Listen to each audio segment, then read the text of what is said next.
सरिता।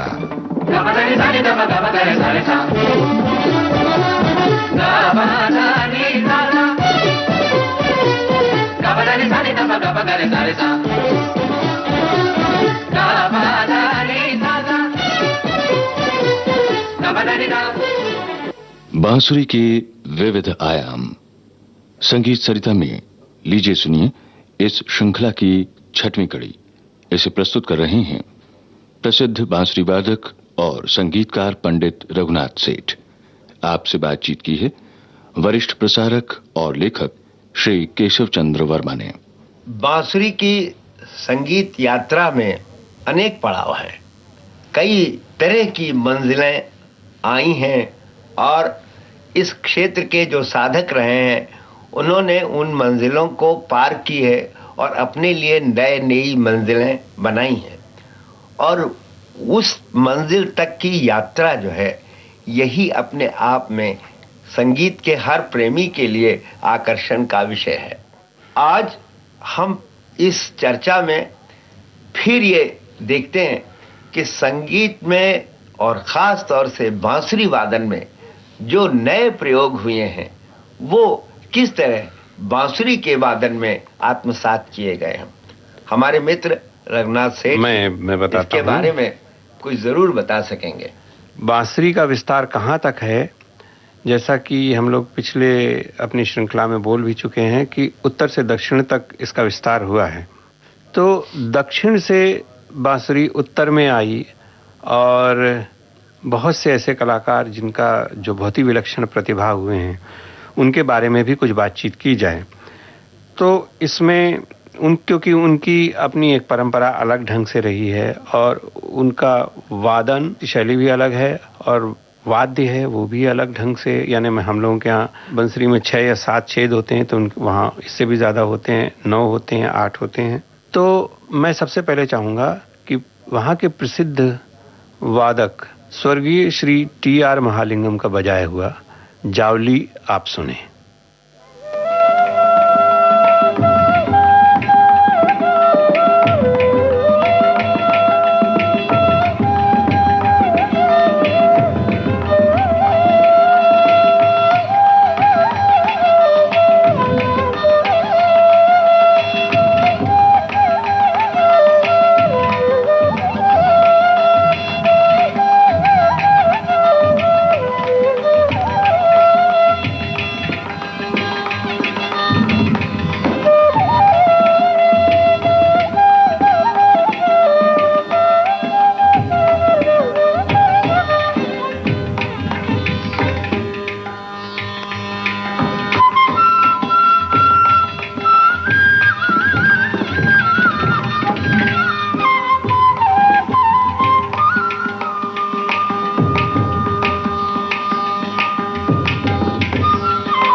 अभी आपने श्री टी.आर. महालिंगम का बांसुरी वादन सुनवाया हाँ। जो कि कर्नाटक शैली का है। बिल्कुल सही है। मैं रघुनाथ जी ये आपसे जरूर अनुरोध करूंगा कि ये बताइए कि जो कर्नाटक शैली के राग हैं या कर्नाटक शैली की जो विशेषताएं हैं उनका प्रभाव हिंदुस्तानी संगीत या उत्तर भारतीय संगीत पर क्या पड़ा है, उन रागों का क्या प्रभाव पड़ा है, उन वादन शैली का क्या प्रभाव पड़ा है, क्योंकि प्रयोग के रूप में ये सारी चीजें आज हमारे सामने बहुत ही उजागर हैं। मैं आपको बताता हूँ, दोनों की शैलियों में थोड़ा अंतर तो है ही है, थोड़ा क्या बहुत अंतर है, क्योंकि साउथ में या कर्नाटक शैली में अधिकांशतः गायकी यानी जैसे कृति होती हैं तो उनको कृति को ही वाद्य में बजाया जाता है, और हमारे यहाँ एक थोड़ी स्वतंत्रता जैसी कि ख्याल में होती है, उस प्रकार से तो ये दोनों में थोड़ी भिन्नता आ जाती है। और इस प्रकार से जो वहाँ के एक बहुत प्रसिद्ध वादक हैं डॉक्टर एन रमणी, उनका मैं आपको वादन सुनाता हूँ तो आपको पता लगेगा किस तरह से भिन्न है।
क्या ऐसा भी संभव हुआ है कि उन रागों को उत्तर भारतीय हाँ सही है। मैं स्वयं मैंने बहुत से राग किया है, बहुत से राग लोकप्रिय हो गए हैं जो उत्तर भारत में आजकल बजाए जाते हैं, जैसे हंसध्वनि है, और मैं तो बहुत से राग पिकअप किए हैं जैसे नागस्वरावली है, विजय नागरी है, ये सब साउथ के ही राग हैं।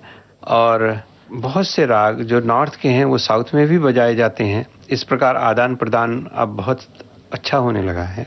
और इसी के संबंध में मैं ये कहूँगा कि मेरा एक बजाया हुआ एक राग यमन का कुछ सुना दूंगा, जिसमें सीताराम प्रपंचम जी और मैं दोनों मिलकर एक साथ बजाए हैं। तो शैली में क्या भिन्नता होती, वादन में क्या भिन्नता होती और क्या साम्यता होती है, ये भी आप समझ सकते हैं। ये भी एक अच्छा प्रयोग है, सुनिए आप।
बांसुरी के विविध आयाम। आप सुन रहे थे इस श्रृंखला की छठवीं कड़ी। इसे प्रस्तुत कर रहे थे प्रसिद्ध बांसुरी वादक और संगीतकार पंडित रघुनाथ सेठ। अब आज का संगीत सरिता कार्यक्रम संपन्न होता है। विविध भारती के संग्रहालय से प्राप्त इस कार्यक्रम की प्रस्तुतकर्ता छाया गांगुली।